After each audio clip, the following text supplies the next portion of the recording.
म्हणजे टक्केवारी जी आहे कुठेतरी वाढणार आहे, पण ही टक्केवारी काँग्रेससाठी फायद्याची असणार आहे की भाजपसाठी? आणि लोक म्हणत होते की ह्यावेळेस बदल बदल हा जो विषय लोकांच्या डोक्यात पक्का बसलाय की भाजपा बदलवा, भाजपा नको, आमचा कांदा, आमचा सोयाबीन, आमचा कापूस याला न्याय मिळवून देणारी माणसं पाहिजे. कांद्याची जी निर्यात रोखली गेली, त्याचा जो एक शेतकऱ्यांच्या मनामध्ये फार मोठा परिणाम आहे.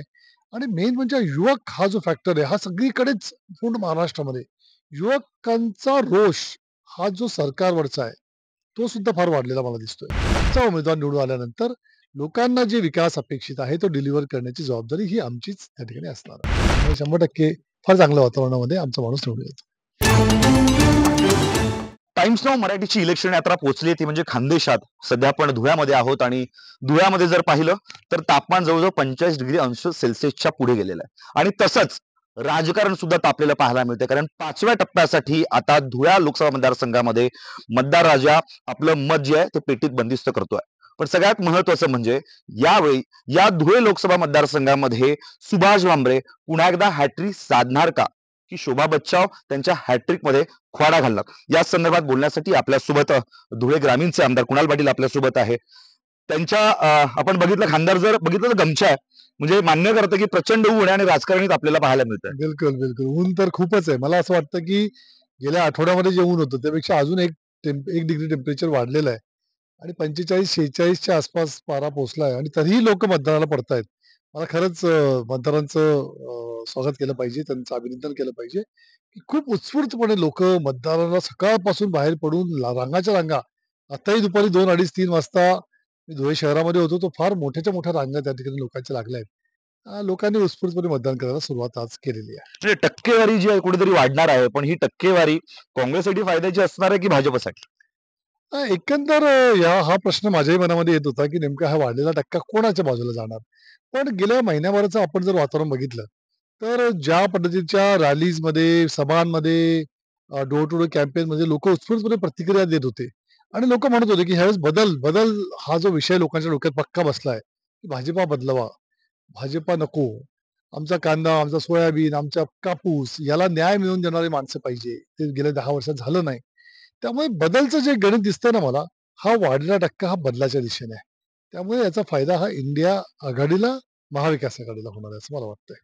पण बघितलं बाबासाहेब, की महायुतीचं उमेदवार त्याची डिक्लेरेशन झालं आणि मला वाटतं महिनाभरानंतर शोभा बच्छाव या लढतीमध्ये उतरल्या. पण तरी सुद्धा आपण पाहतोय की कशा पद्धतीनं काटेकी टक्कर या ठिकाणी आहे.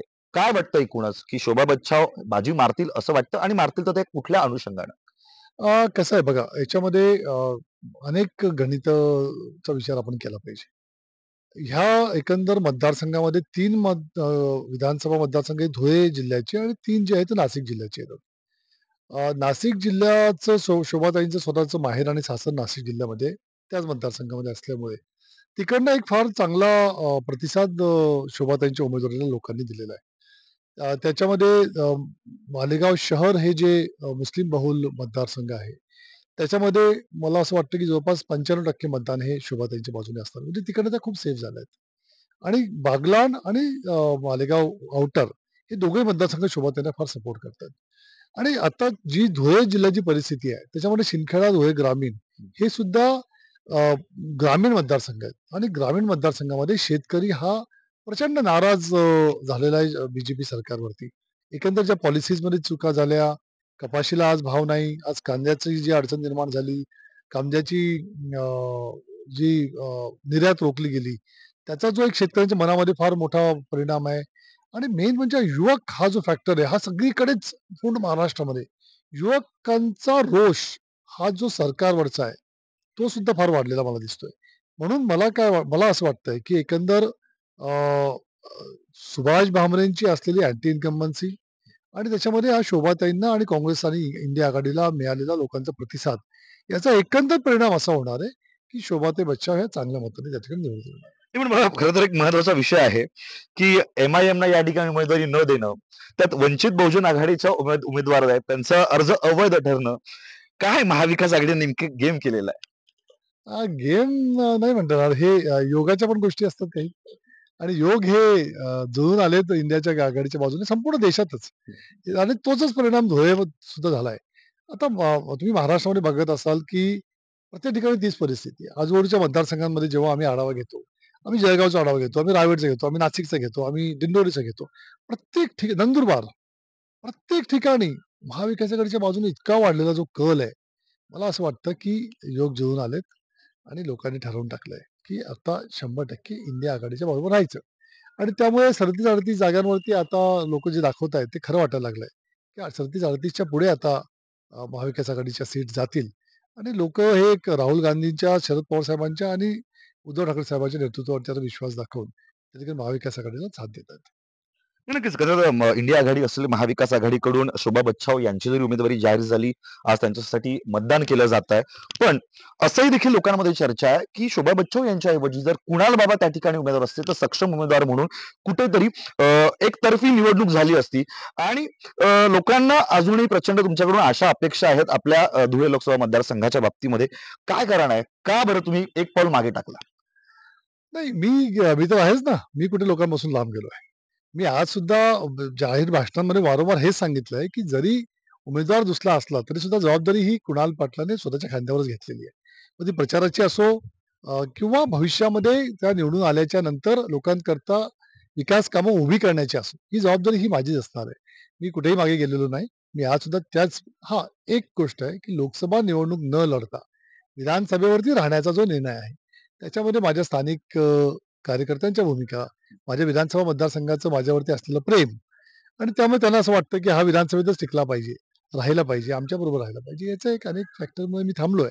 परंतु आमचा उमेदवार निवडून आल्यानंतर लोकांना जे विकास अपेक्षित आहे, तो डिलिव्हर करण्याची जबाबदारी ही आमचीच त्या ठिकाणी असणार आहे.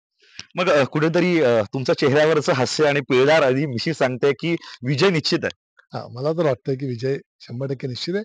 आता शेवटी लोकांचा बघा कसं आहे, लोकं हे फायनल ऑथॉरिटी आहे. त्यांच्या मनामध्ये काय असतं ते कधी बोलून दाखवत नाहीत.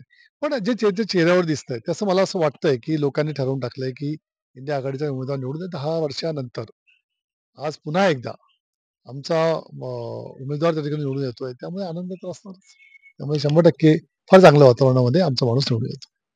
त्यांच्या चेहऱ्यावरचं स्मित हास्य सांगतंय, कारण गेल्या अनेक वर्षांपासून धुळे लोकसभा मतदारसंघ हा काँग्रेसचा बालेकिल्ला होता.